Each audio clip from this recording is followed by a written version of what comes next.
When you gonna make up your mind, cause things are gonna change so fast?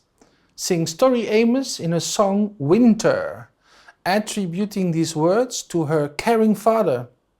It is one of the many slightly nostalgic songs in which the experience of the passage of time of parents is contrasted with the experience of the passage of time of their children. Although most of us realize that persons may differ in how they experience the passage of time, in fact, there may even be, and often are, intrapersonal differences in this respect, our common view is that time passes objectively or absolutely. All properly functioning clocks tick at the same rate, regardless of our personal perspectives and beyond anyone's control.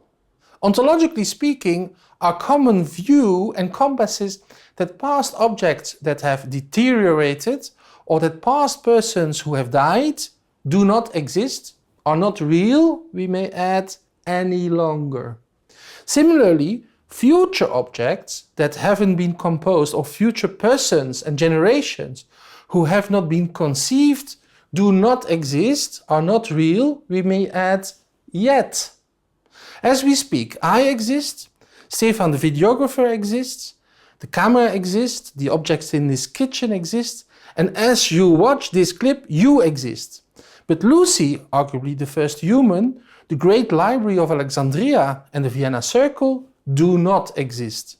And the same applies, mutatis mutandis, to future objects and persons. According to the ontology of time called presentism, the only things and persons that exist are presently existing ones. Although presentism may appear to be intuitive, it faces at least two serious problems. Firstly, consider a statement like, there were dinosaurs. In contrast to other ontologies of time that can appeal to past objects as truth makers of the statement, there were dinosaurs, presentism cannot and must almost reject truth-making altogether. Another objection is that Einstein's theory of relativity implies that simultaneity is relative to inertial frames. On the assumption that what presently coexists with an object is equivalent to what is simultaneous with it, we get the odd result that for the presentist, what exists is relative to inertial frames. If I'm traveling at a different velocity to you, we have a different perspective on what is simultaneous, and so given presentism, what exists, what is real, depends on our perspective as well. Most metaphysicians find this ramification unpalatable.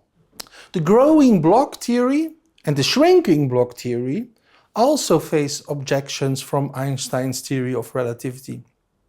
According to the growing block theory, the present is the edge of a growing block of gradually more past objects and persons. While the growing block theory has truth makers for statements like there were dinosaurs, it faces the dead past objection. Suppose that 2 millennia ago, Julius Caesar was having the belief that it now is now. Since according to the growing block theory, past persons like Julius Caesar still exist, he is still thinking that it now is now. But he's wrong. The time he exists at is not the present. Growing block theory implies the absurdity that we cannot exclude being in the same position as Julius Caesar, so we may be mistaken as to what time is the present moment. Although the shrinking block theory is even less popular than the growing block theory, I know few advocates of the growing block theory, but none of the shrinking block theory, it's useful to mention it as a third logically possible ontology of time. Whereas, according to the growing block theory, past and present objects and persons are real, and future objects and persons are not. According to the shrinking block theory, present and future objects and persons are real, and past objects and persons are not. One may imagine a fatalist reasoning along the lines of the shrinking block theory, but fatalism typically assumes the fixedness of the past and controversially projects it onto the future. So it's hard to see why there must be truth makers of true propositions about the future, but not of true propositions about the past. The fourth and final ontology of time that we will consider is eternalism. That is the view that past, present and future objects and persons all exist, that they are equally real. An analogy may be helpful. Most of us feel comfortable in accepting that while we are here, there may exist, as a matter of fact, we are all convinced that there exist other objects and persons at other places in the world. So existing objects and persons may be spread out spatially all over the world. Similarly, existing objects and persons may be spread out temporarily all over the world.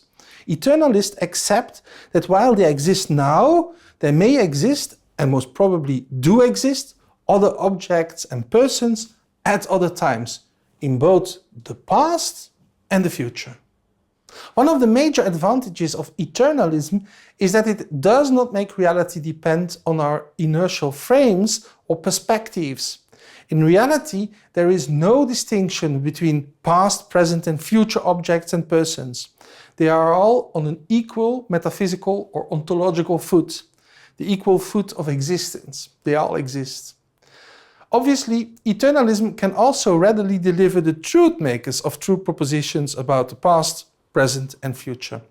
In sum, although eternalism is in conflict with the common view about the passage of time, it's the only ontology of time that is compatible with Einstein's theory of relativity.